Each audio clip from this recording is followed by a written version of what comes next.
What do a wrecking ball, a floating windmill island, and Christopher Walken flying all have in common? This isn't the setup for a punchline, it's an actual question. The answer is that they're all in music videos. If you saw the connection between these three things before I told you, well then congratulations, you probably spent too much time watching music videos. But the fact that these three images alone are enough to make you think of the music videos they're from speak volumes on their cultural impact and how great they are. Music videos allow artists to add a visual dimension to their songs and express themselves in ways that can't be done with just music alone. And while music has been around at least as long as recorded history, music videos are a relatively new medium. So how did music videos come to be? Film first hit the scene around 1900, and it didn't take too long for people to start adding sound. 1927 saw, and heard, the first major film to combine the two, The Jazz Singer. I wouldn't count this as a music video though, because it was a full feature film. It was also racist as hell. Morally deplorable as it was, The Jazz Singer opened the floodgates for hundreds of shorts and movies to include music. These early films, known as talkies, used a variety of musical styles, ranging from the orchestral arrangements featured in the Silly Symphonies to the first karaoke, Max Fleischer's Screen Songs. Come on, everybody, sing with the bouncing ball. By 1930, we started to see some early forms of music videos take shape, in the form of spoony melodies, a collection of shorts that showcased the popular songs of the day. The spoony melodies first brought the music video to theaters across the nation. Then outside the theater, the Scopatone, which was like a video jukebox type thing, brought music videos to the public sphere with just the press of a button. Pretty dope, right? The music craze didn't end here. By 1955, half of Americans owned a TV, so of course music videos followed suit. These music videos were cool and everything, but they were still nothing more than footage of the artists performing their own music. Bob Dylan was one of the first to break this cycle when he released what we call today a lyric video for the song Subterranean Homesick Blues. The Beatles took it up a notch when they decided to make a promotional video for their single Strawberry Fields Forever. It was a departure from their more familiar pop rock style, and a lot of people didn't know what to think. But as polarizing as it was, it changed how music videos were made forever. The Beatles walked so others could run.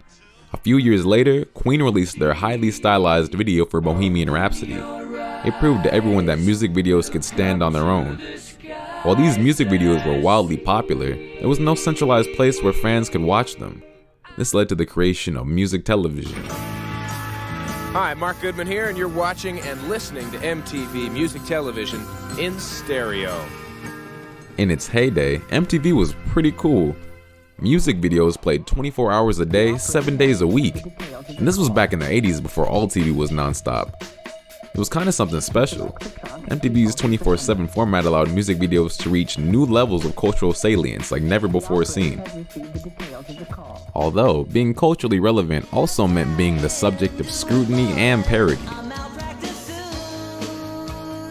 This veritable golden age of music videos saw the medium take new heights.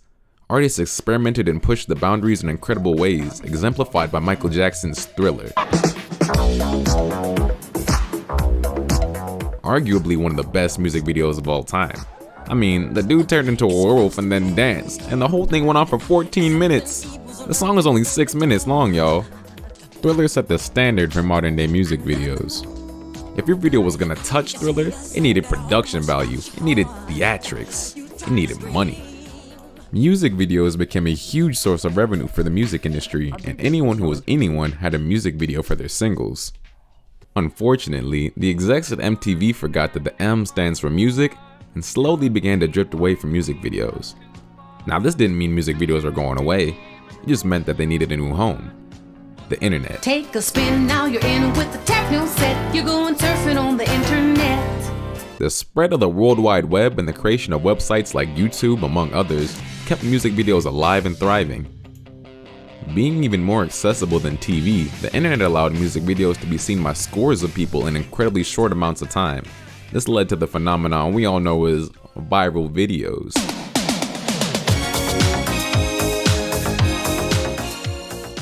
It also meant that even artists with low budgets can make music videos for the masses.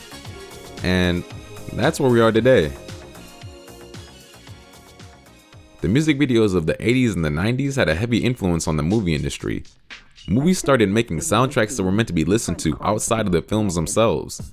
They started incorporating jump cuts, flash cuts, film stocks in different colors and high speeds, all things that are a part of the music video aesthetic. There's several scenes out of Footloose and Top Gun that look like they're straight out of music videos.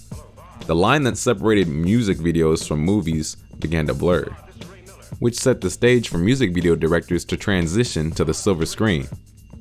In fact, some of the most prolific movie directors got their starts making music videos. Did you know Michael Bay directed a Lionel Richie music video? The same guy that made this also made this. But Bay isn't the only one to get his start making music videos. Spike Jonze has been directing them since '92 and continues to do so. And he's worked with everyone, from Weezer to Bjork to The Far Side. Along the way, he's managed to make 2 Oscar-winning films as well. In Jones's case, he says he was more inspired by music than by film. You could say that his experience directing music videos served as the building blocks for his later cinematic works. They give his films a unique perspective and style, one that's the result of a fusion of 2 mediums. Now, some might still be thinking that directing music videos is below directing films, but I don't think that's true at all. There's no easy feat to take the vision of an artist and turn it into reality. But what exactly is that process like? What happens behind the camera? What all goes into the making of these 3 to 5 minute videos?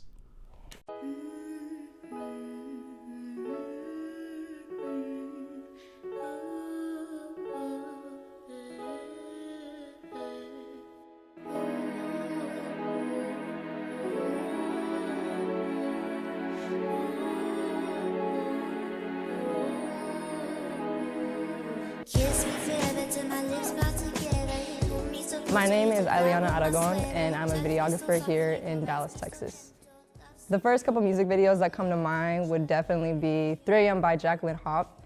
That one was probably the one that I would say we didn't spend too much time planning it out, maybe within 2-3 weeks, but kind of last minute, all the props and the locations kind of came together. We didn't even go scout any locations.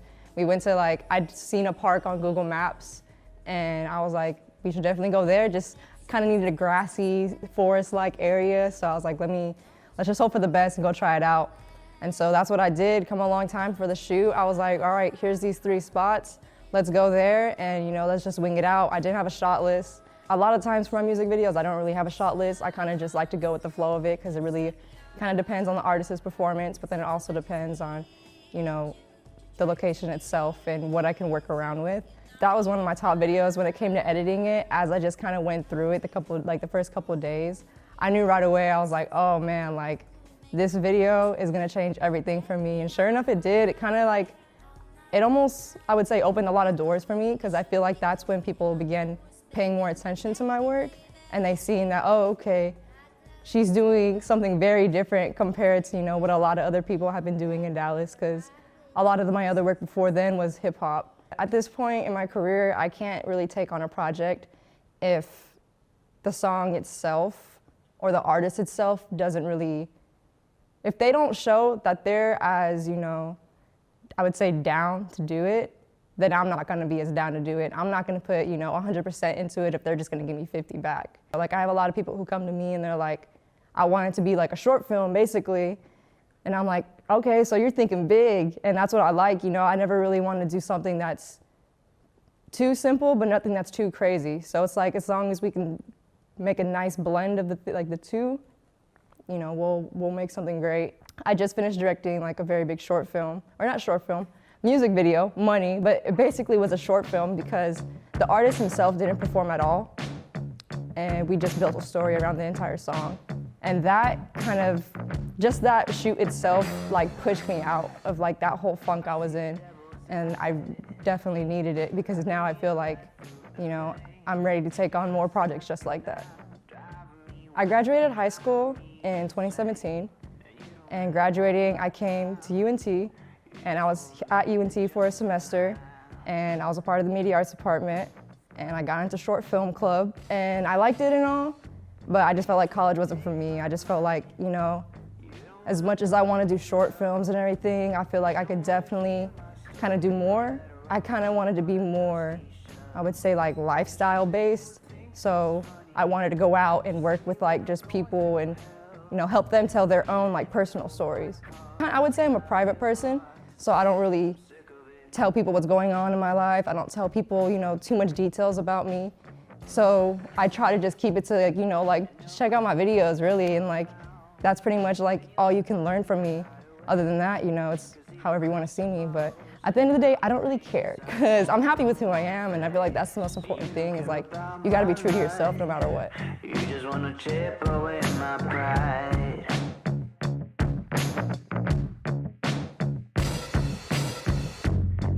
All right, what's next for me is I'll be going on South by Southwest, and I'm actually going to be working with a label that's based in New York City. I'll be out there for around 5 days. Hi, how you doing? What's up, Hello. I'm Caleb. Okay, hi. Big fan of your work. There was Thank some you. really powerful stuff that you said back there, but so I'm trying to make a music video, and I have no idea what I'm doing. I barely Okay. even picked up a camera. So Oh, how do you make a music video? okay, so step one. I got location, location, location. Yes. Go with the flow. Make sure you get paid. Yes, Keep control. Keep it simple. there you go. All right. I think that's all I needed to know. Thank Okay, you. good luck. You can do it. Appreciate it. Yeah, I yeah, guess we'll yeah. find out. We'll see. Okay, okay.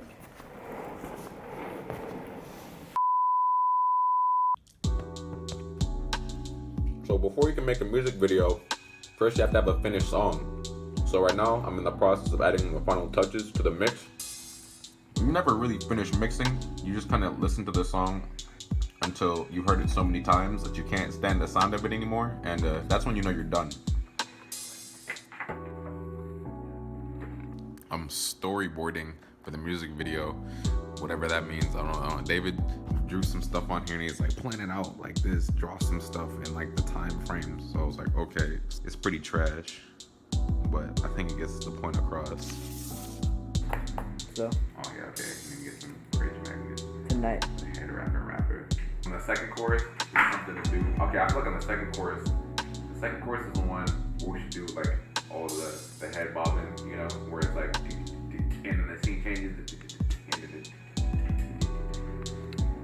Where is the pen? Like, where, so what's that whole thing? The pen, like I'm gonna meet him somewhere, like Or you pick them up. I pick him up. So we're gonna start like this on the bed, and then I get up, and then it's cognitive dissonance is a cacophony. And then I'm gonna get up, I go to the bathroom, brush my teeth, and then spit, and then my reflection is gonna be like here. He's gonna like look at the camera. I want a new director. It's like my main one, he just over there in a wheelchair that we don't need, quote unquote, for filming. But I mean, you see what he's doing right now. Does that look like filming to you?